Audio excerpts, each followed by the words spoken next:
vertu des pouvoirs qui me sont conférés par la loi et le règlement de la République, je vous installe ce jour 16 mai 2025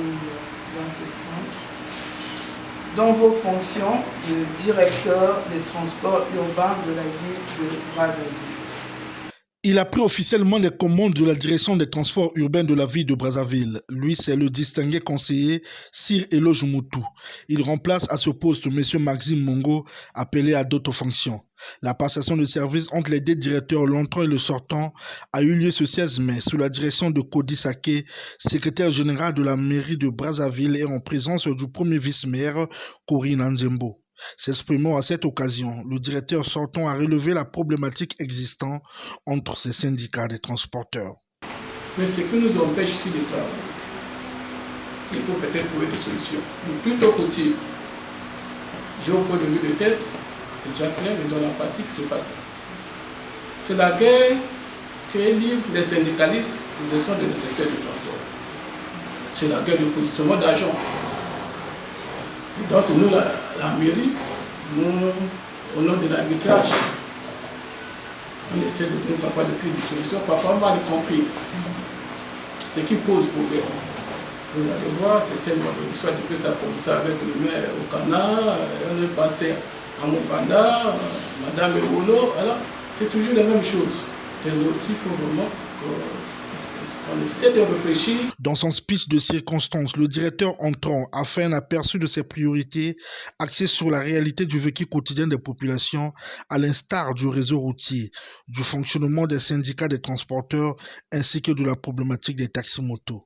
Il s'agit ici de restructurer ce qui est et de développer ce qui pourrait être demain le transport urbain au niveau de Brazzaville. C'est le projet du peuple et nous représentons le peuple.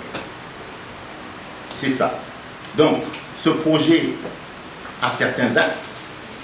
Ça va commencer par une étude de faisabilité, maintenant un plan d'affaires, ou mieux, dans le contexte de ce que nous faisons ici, le plan d'affaires serait pas peut-être le mot approprié, mais maintenant un plan stratégique en phase avec les réalités de Brazzaville qui pourront, à la limite, nous aider à faire tout ce que nous souhaitons faire. Il y a des grands axes, comme mettre en place le réseau routier de Brazzaville, qui pourra couvrir tout Brazzaville et faciliter la mobilité des usagers. Tout Brazzaville sans exception, comme un système de transport public urbain capable de desservir toutes les lignes de Brazzaville, parce que nous ne sommes pas censés ignorer qu'il y a des zones ici à Brazzaville que le transport n'existe pas. Mais il est de notre responsabilité en tant que mairie de faciliter la mobilité des usagers du transport, le syndicat des transporteurs, les transporteurs eux-mêmes, les chargeurs, parce qu'il y a cette histoire-là à Brazzaville, chargeurs. Dans d'autres pays, il n'y en a pas, parce qu'une station de bus est une station de bus, vous êtes censé juste vous mettre debout, le bus arrive et tout de suite vous êtes à l'intérieur. Mais ici, nous avons les chargeurs. Donc, il faut faire face. Parce que, dans le cas des... Vous en avez parlé, raison pour laquelle je vous souhaitais que vous finissiez.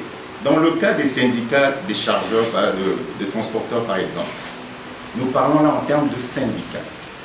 Donc, quelque part, des gens qui sont là pour défendre les intérêts des transporteurs.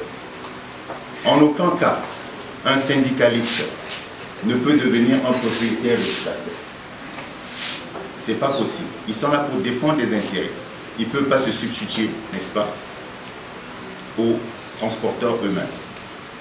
Mais vu que nous avions commencé quelque chose, il faudrait avoir une vision holistique, créer une synergie autour de cette problématique, trouver des solutions idoines pour que chacun comprenne ses droits. Cette cérémonie de passation de consigne a été sanctionnée par la lecture du procès verbal. Cet ingénieur multidisciplinaire qui a pris ses fonctions dans un climat empreint de convivialité n'a pas manqué de remercier le député maire de la ville de Brazzaville pour avoir porté son choix sur sa personne.